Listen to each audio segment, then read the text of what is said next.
Bonjour à tous et bienvenue dans ce nouveau live Facebook Wamis. J'espère que vous allez bien, surtout à l'approche des fêtes de fin d'année. Aujourd'hui, vous allez pouvoir poser des questions aussi bien sur votre chien que sur votre chat. Elles peuvent concerner leur comportement ou bien leur santé. Comme d'habitude, si jamais la question est trop précise ou concerne un problème particulier de votre animal, on vous invite naturellement à consulter un spécialiste pour y répondre. Nous, on pourra répondre à des questions plus d'ordre général sur le suivi, le comportement et la santé de vos animaux. Voilà. Donc, n'hésitez pas à poser toutes les questions dans les commentaires de la page Facebook. On va attendre d'être un petit peu plus nombreux avant de commencer. On a quelqu'un à vous présenter, on l'a présenté la semaine dernière, mais peut-être n'étiez-vous pas là et on tient vraiment à le représenter, c'est Ozzy. Car comme vous le savez, chez Wamis, nous sommes Pets at Work, donc nous pouvons venir travailler avec notre chien, nous avons cette immense chance. Et voici Ozzy, qui est un berger australien miniature. Oula. C'est encore un petit bébé, il est un petit peu anxieux. Il est un petit peu. Pour venir nous voir. Il va juste faire un petit coucou et on va laisser on va le relibérer. On va laisser gambader. Il n'aime pas être trop porté sur les genoux et c'est plutôt normal parce que pour cette race de chien, de toute façon, même en grandissant, après, c'est plus tellement adapté sur les genoux. Donc, bon, c'est pas forcément une habitude à leur donner. Mais bon, là, c'est pour vous le montrer. Très mignon, puis voilà. En plus, il part avec un jouet. Là, on va t'en donner un autre. Voilà. Alors, surtout, restez bien jusqu'à la fin de ce live Facebook pour tenter de remporter une Wamis Box. Donc, qu'est-ce que c'est? C'est un coffret cadeau pour votre chat ou votre chien qui contient des friandises, des jouets, des produits d'hygiène et plein d'autres surprises. Pour cela, il vous suffira de répondre à notre question du jour. Mais pour le moment, on va passer à vos questions. Et la première question est une question d'Alexandra. Que faire? J'ai une vieille minette de 20 ans qui, malgré une caisse propre, fait pipi à côté ou un peu plus loin de la caisse. Ça, c'est une question assez fréquente. Très classique. Une question qui revient très souvent, effectivement. Le chat malpropre d'une manière générale, mais là plus particulièrement, c'est le chat qui fait pipi à côté de la litière. C'est un cas particulier. Bon, d'une manière générale, sur le chat malpropre, effectivement, il y a plein de choses à faire pour traiter ça. Déjà explorer la cause, voir s'il n'y a pas une cause biologique liée à une cystite ou quelque chose comme ça derrière. Mais ensuite, au niveau des causes comportementales, c'est souvent l'expression d'un stress, mais ça peut être simplement lié au fait que la litière est mal placée, par exemple, ou que le gravier ne lui plaît pas, ou que la litière est couverte et ça garde des odeurs, ou à l'inverse, il préférerait qu'elle soit couverte justement pour qu'il soit plus à l'abri des regards. Bref, les chats sont très très précautionneux sur leurs toilettes, et par conséquent, il faut souvent les aménager pour que ça leur plaise. Mais là, dans votre cas particulier, le chat ne fuit pas la litière en particulier, et il est techniquement pas mal propre selon des critères de chat, à savoir qu'il va dans l'aire d'élimination. Seulement dans la tête d'un chat, il n'y a pas l'intérieur et l'extérieur de la litière. Oups, on va faire ça et mettre ça en silence. Donc, si jamais votre chat fait pipi juste à côté de la litière, le plus simple c'est de tester énormément de solutions différentes de bricolage. Ça va consister en général à augmenter la taille de la litière, à changer de gravier. Vous pouvez effectivement voir si avec une litière couverte, ça n'oblige pas le chat à rester à l'intérieur. Il existe également des bacs à litière qui sont ouverts par le dessus. Ce qui fait que votre chat, quand il gratte dedans, il a beaucoup moins la possibilité d'aller faire ses besoins à côté parce que des fois, ils sont dans la litière, mais les fesses sont à l'extérieur et du coup, le besoin tombe à côté. Donc, tester ces différentes solutions. Il faut bricoler jusqu'à effectivement arriver à faire en sorte que le chat vise la litière directement en sachant que dans la tête du chat, ce qu'il fait est parfaitement normal. Donc, il ne faut surtout pas le contraindre. Il faut essayer de l'amener à faire dans la litière en l'incitant, en l'attirant dedans ou en mettant une litière où ce n'est pas possible de faire autrement. Mais il ne faut surtout pas le gronder parce que pour lui, ce n'est pas de la malpropreté. Au contraire, il vise sa zone d'élimination normale. Il n'y a pas juste dans sa tête la distinction entre l'intérieur et l'extérieur de la litière. Très bien, merci Stéphane. Donc, testez bien les différentes solutions. Alors, une question de Tiffaine. Pourquoi les chiens sont malades en voiture? Alors, ça, c'est assez fréquent, mais c'est exactement la même cause que pour nous. À savoir que la voiture, quand elle bouge, eh bien, ça stimule notre oreille interne et ça peut provoquer des nausées. Donc, quand on n'a pas l'habitude, eh bien, on a le mal des transports, tout simplement. Donc, il faut que le chien, comme nous au départ, s'habitue à monter dans la voiture.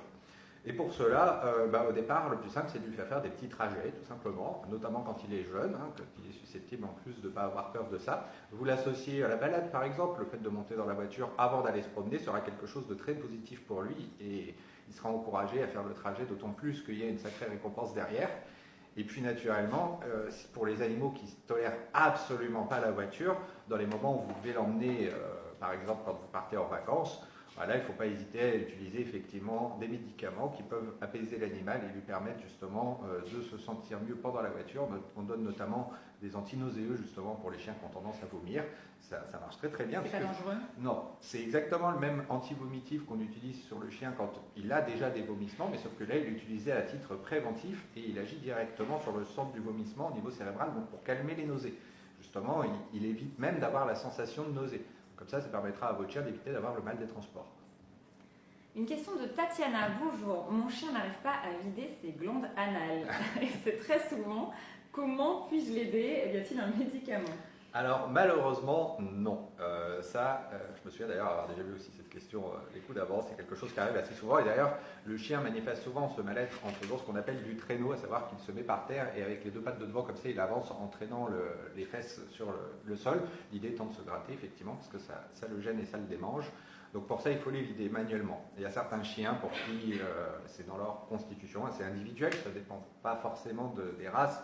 Mais certains chiens qui sont plus propices à s'engorger au niveau des glandes anales, et pour ça, il faut les vider manuellement, malheureusement. Et les toiletteurs le font? Les toiletteurs et les vétérinaires, n'importe quel professionnel du chien, avec un tout petit peu d'entraînement et un gant en plastique, vous pouvez le faire vous-même, bien sûr, si ça ne vous dégoûte pas. Mais c'est pas quelque chose qui est très facile. Souvent, ça soulage le chien, parce que quand c'est engorgé, ça lui fait mal. Donc il peut les perdre par peur ou... les perdre Oui, perdre les anneaux. Alors, quand elles sont bouchées, En fait, il faut voir que les glandes anales, ce sont deux petits sacs qui sont situés à 10h10 donc ça peut être bouché, autour de l'anus. Et Mm. effectivement, normalement, quand il a peur, justement, ces sacs anneaux sont vidés. Et ça arrive très rarement. Il faut vraiment une peur panique pour déclencher la vidange des glandes anales. Mais dans tous les cas, si elles sont bouchées de toute façon. Et normalement, c'est quelque chose les glandes anales produisent des sucs qui sont déversés à chaque fois que le chien défèque. Donc elles sont aussi en fonctionnement, même en dehors des situations stressantes. Donc elles peuvent s'engorger effectivement assez couramment. Il y a des fois, c'est tous les mois qu'il faut aller visiter le vétérinaire ou le toiletteur pour aller les vider. Mais il n'y a pas de médicament malheureusement qui limite l'engorgement des glandes anales. Très bien, on passe à une question comportement de Mélanie. Mon chien de 8 mois est intenable en laisse. Dès qu'il voit une personne, il lui saute dessus. Que faire? Ça, c'est assez fréquent. Et ça dépend s'il le fait en balade ou pas. A priori, elle parle de la laisse, donc a priori, il le fait en balade. Eh bien, il faut savoir que la balade en laisse, ce n'est pas une balade pour le chien. C'est un moyen d'aller au point A, un point B en ayant un contrôle sur le chien, mais le chien, il n'est pas libre lorsqu'il fait sa balade en laisse. Et par conséquent, ses besoins d'activité ne sont pas forcément satisfaits. Donc ça peut être lié possiblement à une frustration liée au fait qu'il a très envie de jouer, de courir, d'aller voir d'autres gens, d'avoir des activités sociales avec d'autres chiens ou d'autres humains, qui ne peut pas. Donc peut-être voir dans les conditions dans lesquelles vous le promenez s'il y a un moyen d'obtenir un espace où il peut faire ça sans que ça pose problème.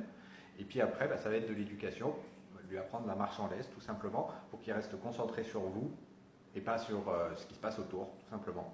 Donc faut voir ça avec un éducateur si vous n'y arrivez pas vous-même, parce que pour le coup ça peut être une longue séance d'entraînement entre guillemets et ça peut être extrêmement variable en fonction d'un chien à l'autre. Donc l'aide d'un éducateur peut vous apprendre justement à communiquer à votre chien et à faire en sorte qu'il marche bien en laisse. Et puis après, pensez bien au fait qu'il faut satisfaire les besoins du chien pour éviter d'exprimer des comportements hyper comme ça. Donc n'hésitez pas à par exemple trouver un parc pour le lâcher éventuellement. Là il pourra aller jouer avec les autres chiens, sauter tout ce qu'il veut sans que ça pose problème. Très bien, merci Stéphane. On passe à une question chat.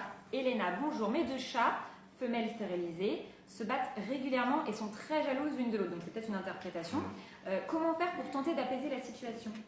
Effectivement, la jalousie est une interprétation. Le chat n'ayant pas la notion de propriété ou de possession, c'est pas un problème. Par contre, le chat est un animal qui est assez, on va dire, solitaire. En réalité, il peut être un peu social, ça dépend des contextes, mais à la base, il n'est pas fait effectivement pour interagir avec d'autres individus, et en particulier avec son espèce. Il peut être très sociable avec nous, ça, il n'y a pas de problème, il adore les contacts et les caresses avec nous, mais avec un autre chat, par contre, ça ne va pas. Donc, effectivement, souvent, quand on a deux chats, c'est assez rare qu'ils interagissent ensemble de manière très positive. La plupart du temps, ils vivent chacun dans leur coin, ils font leur vie, et puis moins ils se croisent, mieux c'est. Et effectivement, dans certains cas, on peut avoir des frictions plus importantes. Ça peut être notamment le cas s'ils n'ont pas assez d'espace, s'il y a une frustration alimentaire, s'ils n'ont pas assez d'activité, ou s'il y en a un qui est vraiment pas sociable et qui ne peut absolument pas tenir en présence d'un autre chat. Bon, a priori, si vous les avez depuis un moment, ils cohabitent, mais c'est juste qu'il y a trop de friction. Donc peut-être voir en enrichissant leur environnement, peut-être en disposant de beaucoup de jouets, des griffoirs, en leur donnant un accès à l'extérieur si jamais vous en avez la possibilité et que c'est sécurisé. En tout cas, en jouant effectivement sur leur activité et l'enrichissement de leur environnement, vous arriverez à diminuer les comportements d'agression qu'il y a entre les deux chats parce qu'ils ont du mal à supporter par rapport à leur environnement. Très bien, on passe à une question santé. Audrey, bonjour, j'ai un malinois de 8 mois qui boite par intermittence. Pensez-vous que cela puisse être une panostéite? Je ne connais pas, je ne sais pas si c'est le bon terme. Panostéite, c'est une affection particulière à l'extrémité du membre, mais d'une manière générale, sur une boiterie intermittente, il ne faut surtout pas focaliser sur une maladie en particulier. En ostéopathie, il y a vraiment beaucoup de causes possibles d'une boiterie. Ça peut atteindre plus haut sur le membre, des choses comme ça. Les boiteries intermittentes, ça peut être souvent dû aussi à de l'arthrose quand le chien vieillit.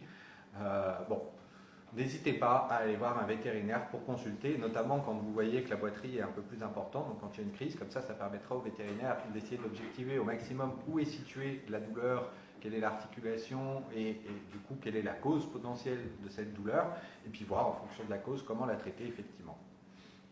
On passe à une question de Sophie. Mon berger blanc suisse de 16 mois a peur du monde et du bruit en ville. Il n'arrive pas à se concentrer sur autre chose et veut absolument vite rentrer. Ah, alors là c'est un petit peu l'inverse de la situation qu'on avait tout à l'heure avec le chien qui voulait sauter sur les autres gens, qui du coup a priori manquait de stimulation et allait la chercher un peu en trop. Là c'est l'inverse, lui trop de stimulation, ça provoque de la peur et du coup il ne peut plus tenir et il faut qu'il rentre. Donc pour ça, la thérapie comportementale à mettre en place, c'est une sensibilisation. C'est comme pour les allergies où on apporte progressivement l'allergène pour que le corps s'habitue. Là, ce qui lui fait peur sont les stimuli à l'extérieur, il faut l'apporter très progressivement pour qu'il s'y habitue et qu'il en ait de moins en moins peur. L'idée étant qu'à chaque fois qu'il manifeste une réaction de peur, c'est qu'on est allé trop loin et pour revenir en arrière et rester dans un cadre positif pour qu'il associe cet environnement à quelque chose de pas effrayant et au contraire de positif. Donc ça peut être comme, par exemple, commencer à jouer avec lui dans le jardin. Et puis après, vous ouvrez la porte du jardin, puis vous dépassez sur le devant de la rue. Puis après, vous mettez la laisse et vous jouez sur le devant de la rue. Très progressivement, étape par étape. Il n'y a pas une règle définie pour suivre, mais il faut comprendre le principe qui est vraiment cette progression très très douce, très lente, sans contrainte. Et ne forcez pas votre chien. Ça, c'est très important. Si jamais il a vraiment peur, pour lui, la balade ne sera pas agréable. Il vivra ça comme une torture. Donc, ce n'est pas la peine de le forcer, malgré le fait qu'on dise qu'il faut à tout prix promener les chiens pour satisfaire leurs besoins d'activité. Là, la contrainte est trop importante pour lui. Jouez avec lui à la maison pour satisfaire ses besoins d'activité, mais allez-y progressivement dans la balade et ne l'obligez pas forcément à faire un circuit qui le met en état de panique. Oui, puis peut-être aussi, il peut se dépenser dans un endroit où il n'y a pas de monde. Complètement. N'hésitez pas à chercher un environnement dans lequel ils se sentent à l'aise. De toute façon, très bien vivre comme ça. J'ai moi-même un chien peureux, un berger australien qui n'aime pas la ville. Eh bien, il est en banlieue, il est très heureux, il va dans les parcs, donc c'est pas dramatique, à moins que ça devienne contraignant. Ça dépend de là où vous vivez, voilà. Effectivement. Si vous êtes obligé Exactement. de vivre dans la ville, il faudra l'habituer. Et dans le cas échéant, faire appel à un comportementaliste. Voilà. Alors, on passe à une question de Nadine. Bonjour, ma minette mange tous les fils électriques, que faire?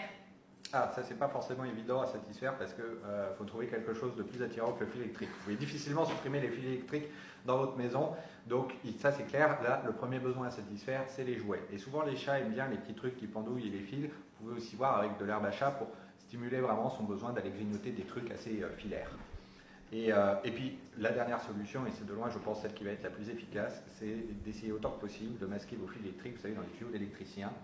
Vous couvrez la partie notamment accessible là où le chat a tendance à les grignoter. Après, c'est sûr que les câbles de chargeur ou les choses comme ça, par exemple, qui ont tendance à traîner quand on déconnecte son téléphone, ça, beaucoup de chats ont tendance à les mâchouiller. Et le mieux, c'est de ne pas les laisser traîner, tout simplement. Ça peut être dangereux pour eux, j'imagine. Il risque assez peu de l'ingérer en entier parce que c'est quelque chose d'assez compliqué. C'est pas comme quand il joue avec une ficelle où là, par contre, effectivement, il y a un gros danger. Se prendre un coup de jus sur un câble d'alimentation de téléphone, il n'y a aucun risque. Par contre, c'est sûr que s'il grignote le câble d'alimentation de l'ordinateur ou un fil électrique quelconque, là, le danger est beaucoup plus important. Et ça, de toute façon, c'est clair que le plus simple, c'est aussi de protéger les fils à ce moment-là. Et débrancher en journée, peut-être aussi. Ça, c'est à envisager. Et sinon, effectivement, le risque qu'il mange des petits morceaux de caoutchouc, des trucs comme ça, c'est pas un risque très important, parce que ça reste des tout petits morceaux de caoutchouc, c'est pas du tout pointu ou quoi que ce soit, ça risque pas de se coincer dans le tube digestif, ça va juste traverser. Donc voilà, s'il avale un peu de gaine de fil, ça c'est pas bien grave. Très bien, merci Stéphane. On passe à une question de Laura. Bonjour, mon Carlin a 4 ans. et il est il n'est pas propre. Il le sort 4 fois par jour et le matin, il a toujours des pipis. Et quand sa maîtresse le sort, il tourne au moins 6 fois avant de choisir de quel côté il veut faire pipi. Et ça, à chaque fois, voilà, demande s'il y a des solutions, si c'est normal. Ouais, bah, vous semblez avoir un chien qui est aussi précieux qu'un chat sur ses pipis, voilà, et qui du coup a estimé que le faire à l'intérieur quand il est au calme et qu'il peut faire son tour sur lui-même pendant des heures, eh ben, c'est peut-être un endroit plus confortable. Donc pour ça, une bonne chose à faire pour le coup, là, c'est de la pure éducation. Votre chien n'a pas de problème, c'est juste qu'il n'a pas forcément les apprentissages qu'on souhaite par rapport à ça. Voir avec un éducateur tout simplement pour essayer vraiment de le stimuler à faire dehors avec une éducation positive, de la récompense, hein, ça peut être une récompense alimentaire si jamais justement il a du mal à se stimuler et à être motivé pour des trucs comme ça. Ne pas le gronder, surtout. Trouver une motivation forte, effectivement ne pas le gronder, vous pouvez utiliser un peu, on va dire, une stimulation négative quand vous le surprenez, tout simplement, vous l'interrompez et sans forcément lui hurler dessus, vous le prenez, vous l'emmenez dehors et là vous attendez qu'il s'exécute et là vous récompensez. Et à ce moment-là, mais seulement si vous le prenez sur le fait. Et à ce moment-là, le chien fera l'association, effectivement, à l'intérieur, mon maître, il m'emmène à l'extérieur, j'ai une félicitation, donc il fera la bonne association. Mais surtout, ne pas le gronder si jamais vous découvrez, après coup, même 5 minutes après, c'est trop tard, même 1 minute, c'est trop tard. Donc, ne surtout pas le gronder pour ça. Privilégiez l'éducation positive. On passe à une question chat de Camille. Bonjour, ma chatte crache sur ses chatons de 5 mois. Est-ce normal et que puis-je faire? Bah oui, malheureusement. C'est normal, c'est fréquent. À 5 mois, on est déjà bien âgé pour les chatons. Le chaton est un chasseur quasiment autonome dès l'âge de 2 mois, puisqu'il obtient la capacité de digérer les protéines à ce moment-là. Donc il peut déjà commencer une alimentation solide assez tôt. Après, évidemment, le sevrage est mieux quand c'est plus tard, puisque comme ça, le chat peut apprendre justement des comportements sociaux, et notamment être plus sympa avec ses congénères. Mais en général, la chatte, à partir de 5-6 mois, elle commence à en avoir marre de supporter les châteaux, elle retourne avec son comportement solitaire et du coup, elle les vire. Elle les vire gentiment. Hein. C'est un signal de communication qui est auditif. Elle se contente de cracher, de dire stop, là, j'ai juste envie que tu me laisses tranquille. Hein, maintenant, il faut que tu mènes ta vie tout seul et puis que moi, je continue, parte sur ma vie. Donc pour ça, il n'y a pas de...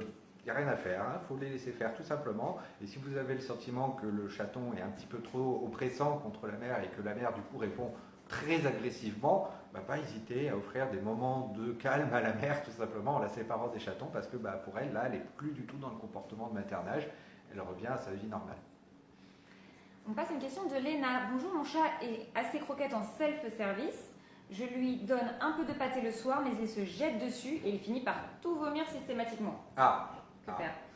Donc le fait qu'il se jette sur la pâtée, ça c'est assez classique. Le régime croquette équilibré lui fournit une alimentation quand il en a envie, mais la pâtée c'est un petit peu la gourmandise du soir. Et pour le coup, en donner un petit peu avec un régime mixte comme ça, tant que ça ne déséquilibre pas la ration qu'on en tient compte, pas de souci. Par contre, effectivement, votre chat répond en vomissant, peut-être qu'il mange trop, peut-être qu'il mange trop vite. Dans ce cas-là, je vous suggère de varier, d'augmenter le plaisir en le divisant, tout simplement. Vous donnez la même pâtée, mais vous la donnez en plusieurs fois et en très petite quantité pour voir comment ça passe. Si jamais c'est une histoire de quantité, ça devrait améliorer le problème. Après, il peut aussi vomir parce qu'il fait une réaction, c'est d'ordre allergique, bien qu'en général on ne connaisse pas la cause, mais en tout cas, il ne tolère pas cet aliment-là en particulier. Ça peut être à essayer du coup avec une autre pâtée qui ne provoque pas de réaction de gastrite au moment où il l'avale. Jouer sur ces deux notions-là, éventuellement tester une autre pâtée et voir en fragmentant la quantité pour pas qu'il y en ait trop, pour voir si ça limite la gastrite. Sinon, parlez-en à votre vétérinaire, tout simplement. Merci Stéphane. On va poursuivre encore avec quelques questions, mais il est temps de passer à notre jeu concours pour tenter de remporter une Wamisbox pour votre chat ou votre chien. Et la question du jour est, quelle est cette race? Alors, il vous suffit de répondre en commentaire. Un gagnant sera tiré au sort parmi les bonnes réponses et sera recontacté par Wamiz en message privé. On poursuit donc avec une question de Corinne. Bonjour, je voudrais savoir pourquoi ma chatte mange sa litière et que faire, ces autres chats ne le font pas. C'est assez rare, ça, par contre. Effectivement, on appelle ça... C'est un peu comme du pica, en fait. Elle se met à grignoter des choses qu'elle ne devrait pas grignoter. Alors là, pour le coup, je vous recommande vraiment la consultation avec le comportementaliste parce que explorer les causes pour ce genre de choses, c'est pas forcément évident. Ça peut être la manifestation d'un problème qui est tout autre et qui n'a absolument rien à voir avec ça. Donc là, ça va être important d'analyser l'environnement, le contexte dans lequel il vit, combien il y a d'autres chats, depuis combien de temps, son âge, les rapports quotidiens qu'il a avec les individus présents dans son environnement dans la journée, etc. et essayer d'objectiver un petit peu la raison pour laquelle il pourrait manifester un comportement comme ça, qui peut exprimer un stress, une frustration alimentaire ou encore simplement un comportement compulsif. Ça, les causes peuvent être assez variables. Donc là, pour le coup, je vous conseille de voir un comportementaliste si le comportement, effectivement, est très dérangeant. Hein. Par exemple, que ça lui provoque des diarrhées ou des gastrites ou des choses comme ça. Merci Stéphane. On reste sur une question alimentation. Romane, bonjour. Bonjour. Pour un chaton de 6 mois qui vient d'être stérilisé, que faut-il privilégier comme alimentation? Chaton jusqu'à l'âge adulte ou stérilisé malgré qu'il soit encore un chaton? Merci. Alors, ça dépend des gammes. Pour le coup, il y a des gammes de croquettes qui vont faire une alimentation jeune jusqu'à la fin de l'alimentation jeune, d'autres qui passent directement à l'alimentation stérilisée dès que le chat est stérilisé. Suivez la gamme d'alimentation que vous avez déjà. Après, c'est pas très très grave si vous prolongez un aliment chaton encore quelques mois après la stérilisation avant de passer à l'aliment chat adulte stérilisé.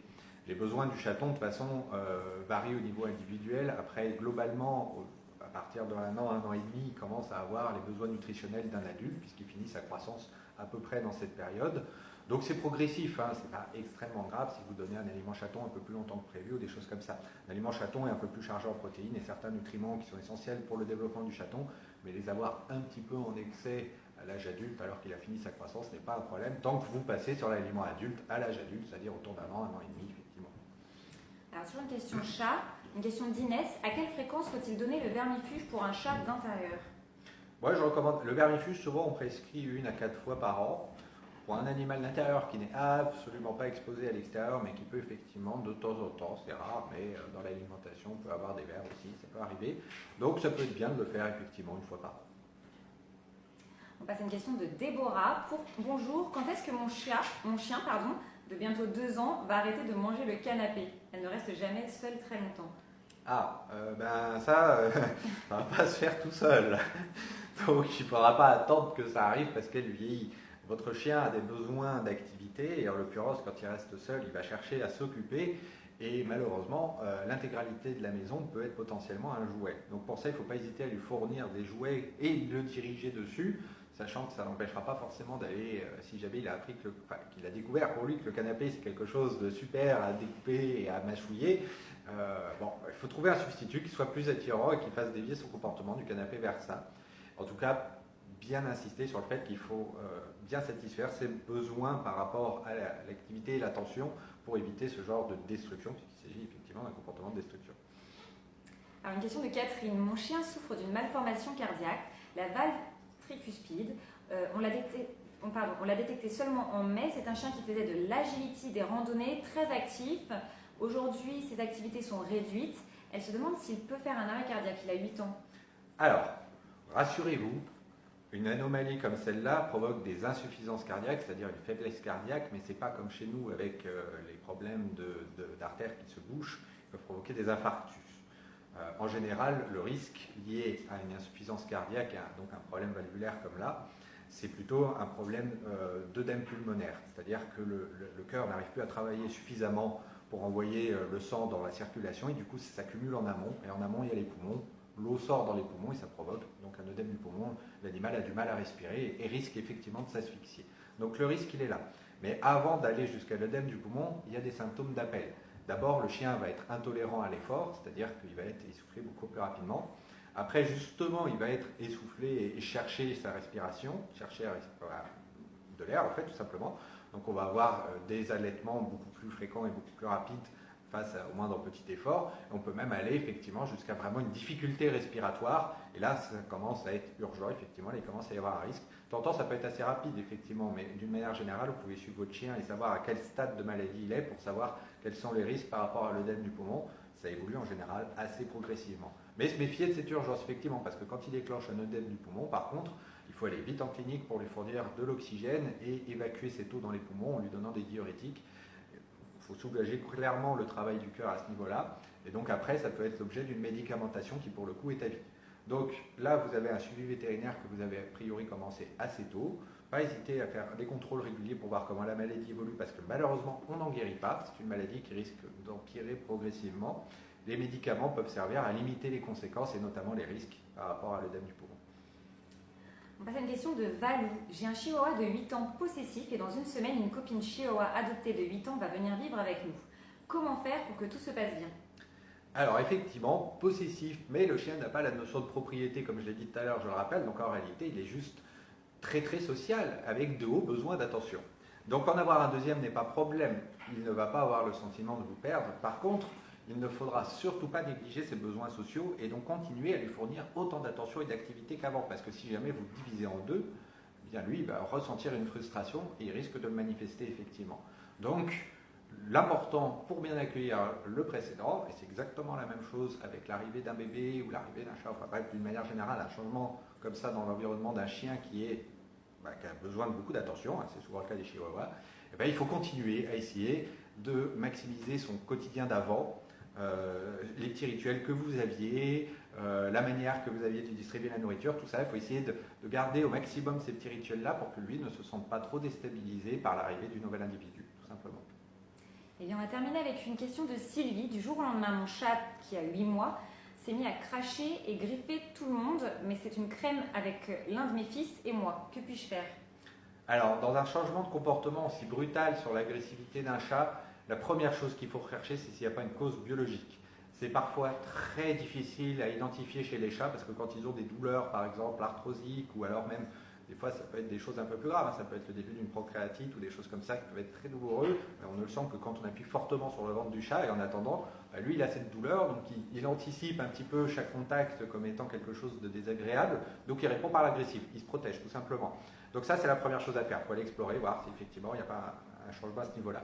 Et après, pourquoi est-ce qu'il aurait changé de comportement brutalement s'il n'y a pas de cause biologique? Là, ça peut être très variable en fonction des chats. Il peut décider du jour au lendemain que la relation qu'il a avec vous et votre fils lui convient et que les autres humains, il n'en a plus besoin. Donc, il rejette, il demande de s'éloigner aux autres humains qui l'approchent, tout simplement. Et puis, en vieillissant, les chats peuvent aussi devenir un peu plus gâteux, un peu plus sensibles et se mettre à avoir des changements de comportement comme ça, assez brutaux. Bon. Mais je vous dis, la première chose à vérifier, c'est vraiment de chercher s'il n'y a pas une cause biologique. Très souvent, un chat qui devient agressif du jour au lendemain, c'est qu'il a mal quelque part. Eh bien, c'est la fin de ce live Facebook. La réponse à notre question du jour était le dalmatien, pardon. Bravo au gagnant, il sera recontacté en message privé par Wamiz. Malheureusement, on n'a pas pu répondre à toutes les questions, mais vous pouvez les poser sur wamiz.com dans la rubrique questions-réponses, et un de nos experts y répondra. Et en attendant...